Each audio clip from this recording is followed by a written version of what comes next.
Captain Vijayakanth ஐயா அவருடைய ஆத்மா சாந்தி அடையணும்னு வேண்டிக்க வந்திருக்கேன்.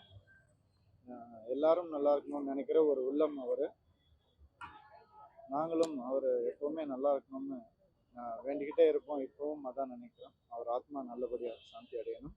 நிறைய நல்ல விஷயங்கள் பண்ணியிருக்காரு அவர். எல்லாருக்கும், நடிகர் சங்கம் மட்டும் இல்லை, அவரை தெரிஞ்சவங்க எல்லாருக்கும், தெரியாதவங்க எல்லாருக்கும் அவ்வளவு உதவிகள், அவ்வளோ நல்ல எண்ணம் படைத்தவர் அவர். எல்லாரும் நல்லா இருக்கணும்னு நினைக்கிறவர்.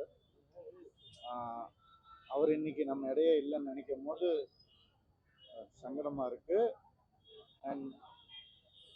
ஆனா அவர் செஞ்ச நிறைய நல்ல விஷயங்கள் இன்னும் அவங்களுடைய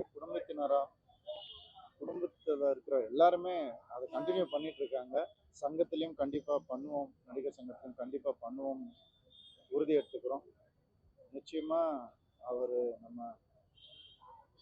எல்லாருக்கும் அவ்வளவு நல்லது பண்ணியிருக்காரு. எங்க அப்பாவும் அவரும் ரொம்ப காலத்துலேருந்து நெருங்கிய நண்பர்கள். அப்பா எப்பவுமே குழந்தையிலேருந்தே சொல்லிட்டே இருப்பாரு, அவரை பார், அவரை மாதிரி வரணும் அப்படின்னு சொல்லுவார். விஜயகாந்த் ஐயா நான் நடிக்க வந்தப்போ என்னை கூப்பிட்டு அவ்வளோ என்கரேஜ் பண்ணியிருக்காரு.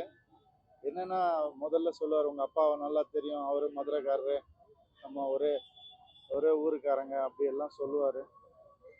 அதெல்லாம் இன்னும் எனக்கு பசுமையாக ஞாபகத்தில் இருக்கு. நான் தாஸ்ன்னு ஒரு படத்தில் ராக்கி ராஜேஷ் மாஸ்டர் தான் எனக்கு ஸ்டண்ட் கோரியோகிராஃபி. அவர் நம்ம கேப்டனுக்கு நிறைய படங்கள் அவர் தான் ஸ்டண்ட் கோரியோகிராஃபி. அவங்க 2 பேரும் பிரதர்ஸ் மாதிரி இருப்பாங்க.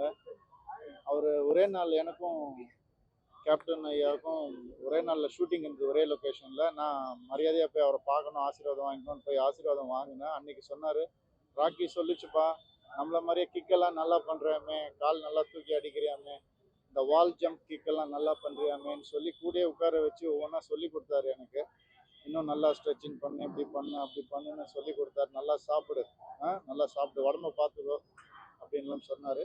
ஸோ அதெல்லாம் எனக்கு பெரிய ஒரு என்கரேஜ்மெண்ட்டாக இருந்தது. அவ்வளோ பெரிய நடிகர் நம்மளை கூப்பிட்டு 3வது படம் தான் அப்புறம் நடித்தேன், உட்கார வச்சு, பக்கத்துலேயே உட்கார வச்சு சொல்லி கொடுத்து ஊக்கம் கொடுத்து, அவர் எனக்கு மட்டும் இல்லை, இந்த மாதிரி எல்லாருக்குமே அவர் பண்ணியிருக்காரு.